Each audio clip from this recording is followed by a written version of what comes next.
Welcome back to Bombastic Nation and Ting and Ting and Ting. I'm Mr. Giant and I'm back with some more vibes for all you. And we continuing with the Hannibal series, and I do believe this is the last video in it because it went all the way down. And that's the last one there. This one is called Battle of Hibera, 215 BC, Hannibal, Part 17, Second Punic War. You know, in the last one that we watched, there was like a stalemate in the southern tip of Italy because, the Romans wanted to like solidify themselves. So they went and they attacked a stronghold of the Carthaginians, and they had to withdraw because they were so tired and weak and had sickness and stuff like that. So it wasn't a win, but I would call it a draw. So let's go ahead and watch the rest of this to see what's going on in the Battle of Hibera. Hope I'm pronouncing that right. We'll see right here. Let's go ahead and watch it.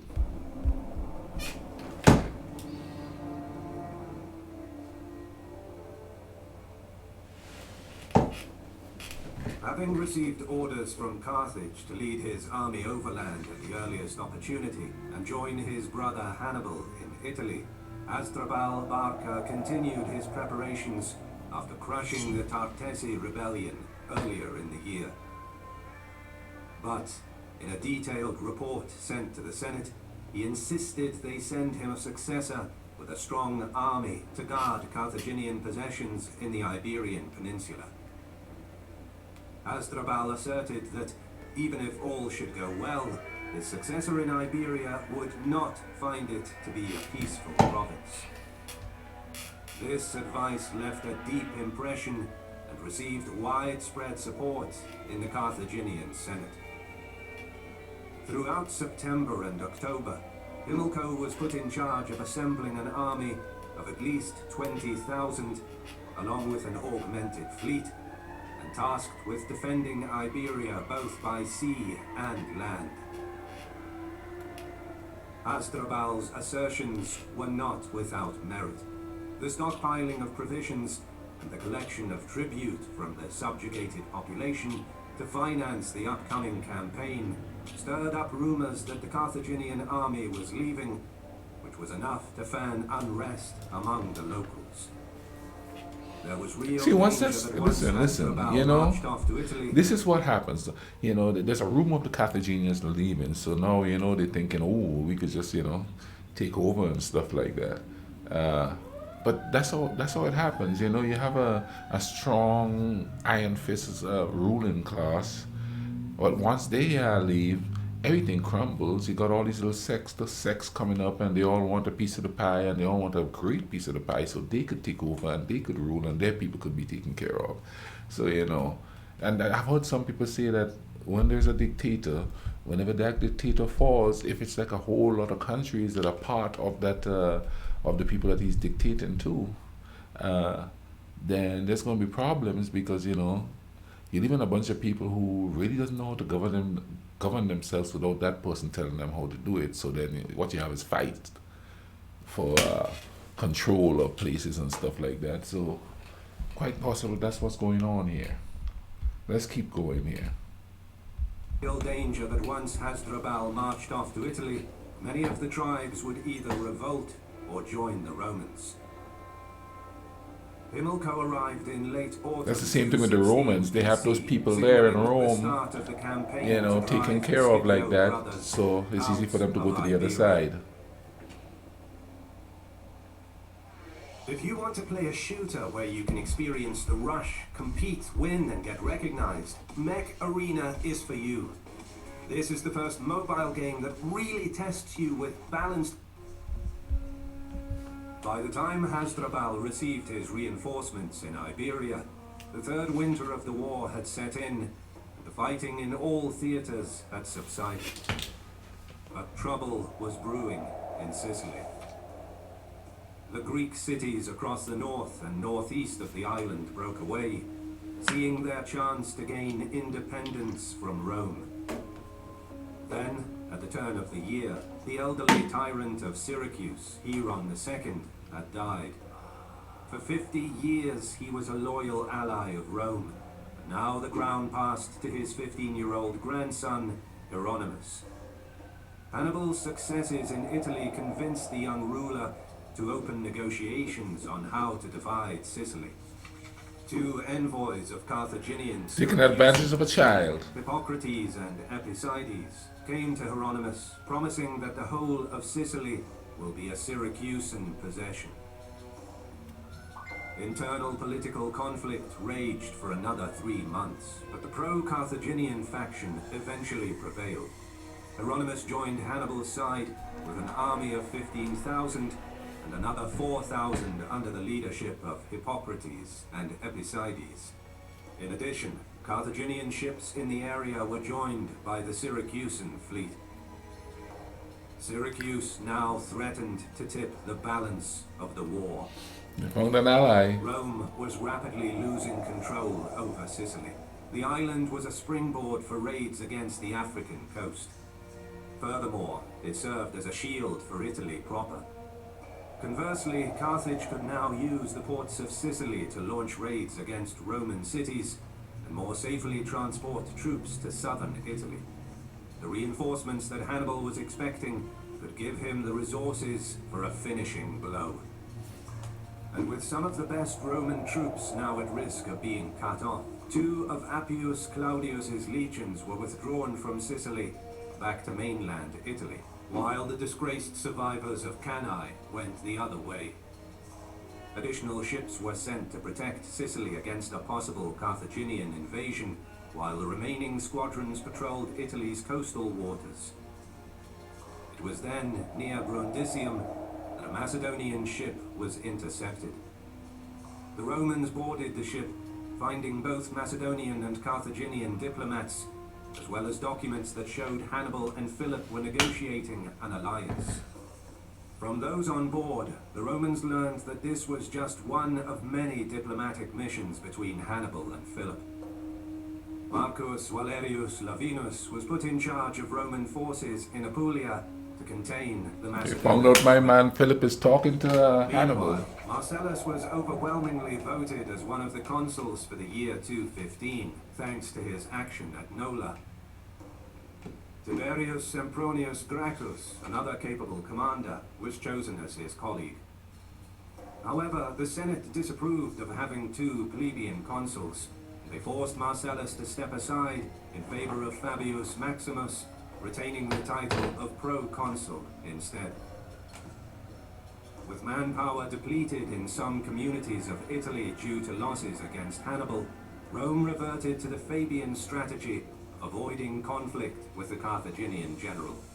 Many towns were hastily fortified, and the Roman Senate decreed that the crops be brought to walled cities to increase food stockpiles and deprive Hannibal of provisions that he could loot.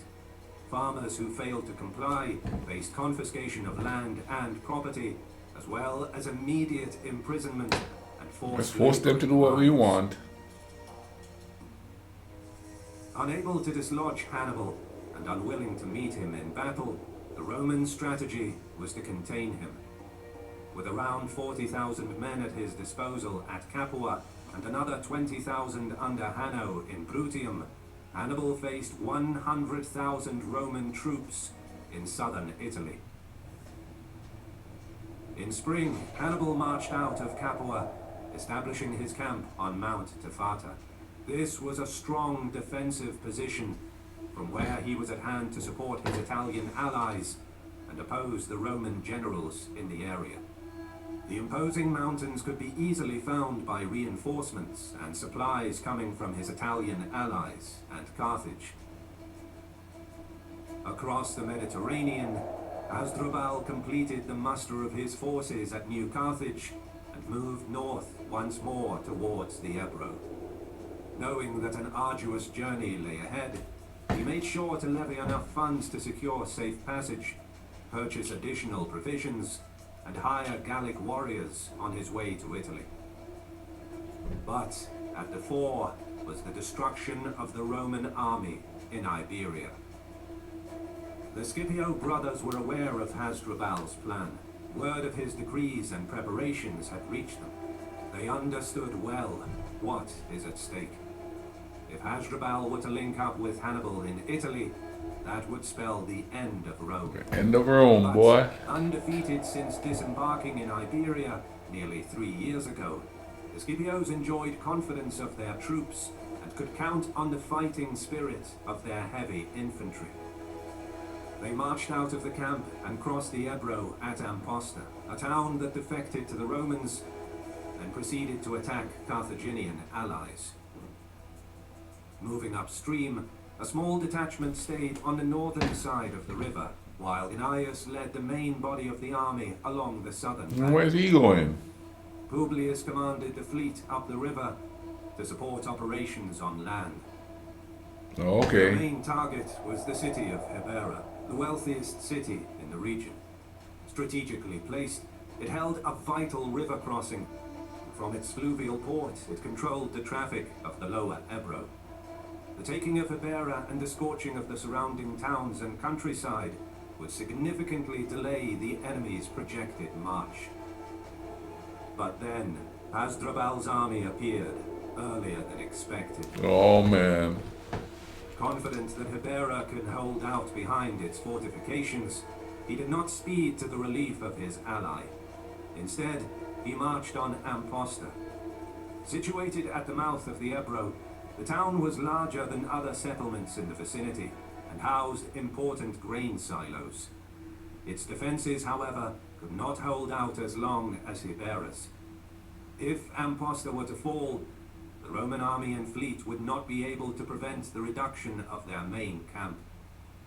Worse, Hasdrubal would be able to cross the Ebro uncontested and position his army between the Romans and Tarraco, cutting their supply lines.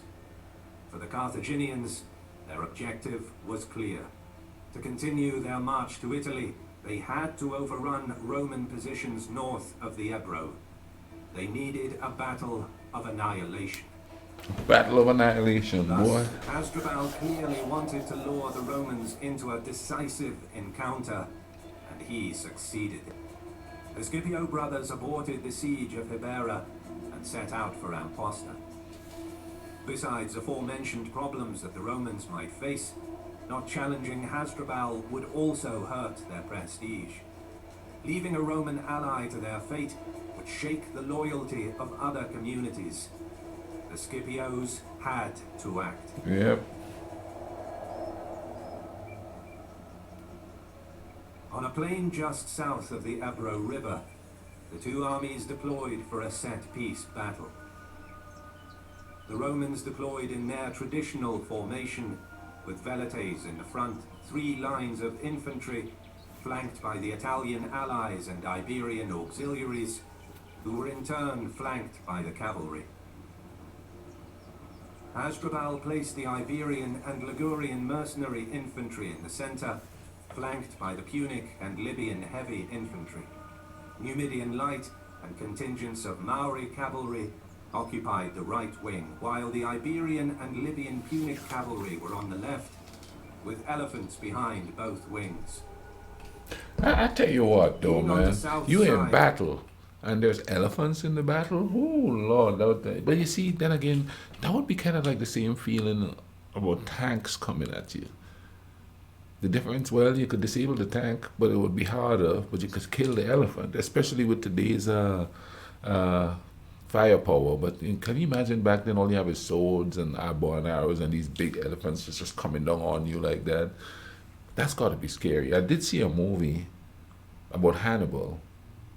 Was it that one guy in it? Oh man, what's his name? Brad Pitt? I'm not sure. Hit me up in the comment section. Let me know. But and how those animals came in, those elephants, man. That was kind of scary. You know what I mean? Especially to people who haven't seen anything like that. You know, because there weren't really any elephants in Italy. You know. And they bring all these African elephants into the Battle of War. That's got to be, you know, and back then they probably were huge too. Let's keep watching this. Being on the south side of the Ebro, Gnaeus had to advance. As long as the Carthaginians were present, it would have been very dangerous to attempt a river crossing, even with the aid of the Roman fleet. Everybody going, As Hasdrubal pulled back the Iberian infantry. The Numidians and Maori harassed the Italian cavalry opposing them, causing chaos among their ranks. On the left wing, the Iberian and Libyan Punic horse proved superior to the Roman cavalry. Then, as planned, the Libyan and Punic heavy infantry struck the flanks of the Roman centre. Like his older brother at Cannae had done the year prior, Hasdrubal wanted to hold the Roman centre until his cavalry swept the field of Roman mounted units, before regrouping to attack the enemy's rear to complete And crushing them. Nice little plan But, there. not keen on embarking on a journey to Italy, far from their homes, the Iberian troops were in poor spirits. In stark contrast, the Romans knew that their return home depended on the outcome of the battle. They were Wow. ready to win or die. It wasn't long before the Iberians in the center lost heart. They broke and fled in the face of the advancing Roman infantry. Hasdrubal's plan fell apart. Damn. With his cavalry still engaged, only the Libyan and Punic infantry were now facing the Roman legions. They were quickly pushed back. Seeing that the line collapsed, the Carthaginian cavalry wheeled about and retreated. Hasdrubal also escaped, crucially managing to take the treasury with him. Locked in bitter fighting, most of the Libyan and Punic heavy infantry, the best and most loyal troops, perished, while the rest of the army marched away to safety. That's crazy, man. Just leaving people there to die as you march away. Despite their victory, the Scipios did not follow up with a campaign of their own. Their finances were critical, and there was little prospect of reinforcements from Rome, due to heavy losses suffered in Italy.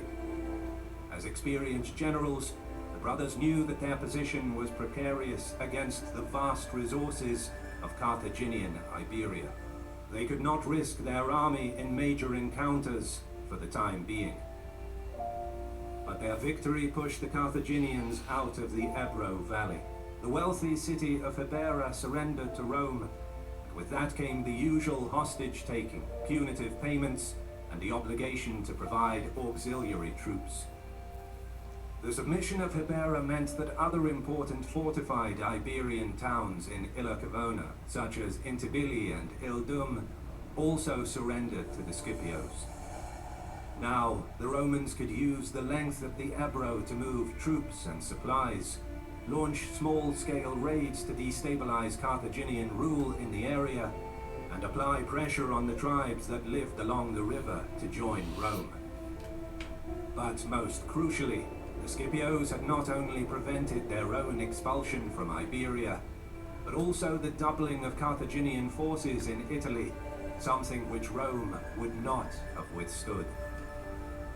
The impact Scipios of are the good, Battle though. of Hibera would be far-reaching. Thank you so much for watching. If you enjoy our videos, click like. All right. Thank you all for watching this with me. I'll leave a link in the description. Go ahead and check out this channel and stuff. Check out what they have. They have more than just the Hannibal series. I think I've done other series from them before. You know, may I say anything? Anyway, man, like I said, thank you all for watching this with me. If you haven't subscribed, go ahead and subscribe, all right? And also comment, man. Drop me a lot of comments, man. You know, like the video up and thing, all right? You all take care of each other, all right? Cool runnings.